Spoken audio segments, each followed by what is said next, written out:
இப்போ என் தம்பி அறிவிச்சிருக்கிற அந்த இலவச அறிவிப்புகள் இருக்கு, அதுக்கே மாசம் 1 லட்சம் கோடி தேவைப்படுது.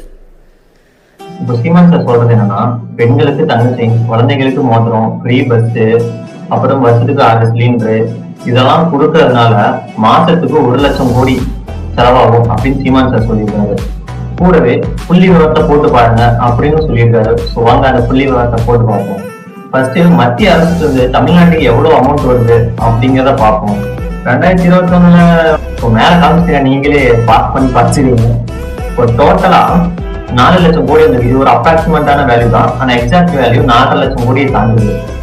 ஸோ அந்த 4 லட்சம் கோடியில இப்போ பேசிக்கா ஒரு 2 மட்டும் பார்க்கலாம். அந்த திட்டத்தை மட்டும் எவ்வளவு செலவாகுது அப்படிங்கிறத பார்க்கலாம். அப்ராக்சிமேட்டா ஒரு வருஷத்துல 5 லட்சம் பேர் கல்யாணம் பண்றாங்க. அப்படி 5 லட்சம் பேர்த்த கொடுத்தா 5448 கோடி செலவாகுது. நெக்ஸ்ட் குழந்தைங்களோட புள்ளி விவரத்தை பார்ப்போம். ஒரு வருஷத்துக்கு சுமாரா 8 லட்சம் குழந்தைங்க பிறகுறாங்க. அப்படி 8 லட்சம் குழந்தைங்களுக்கும் ஒரு தங்க மோதிரம் 1 பவுன்ல போட்டா 9000 கோடி ஆகுது.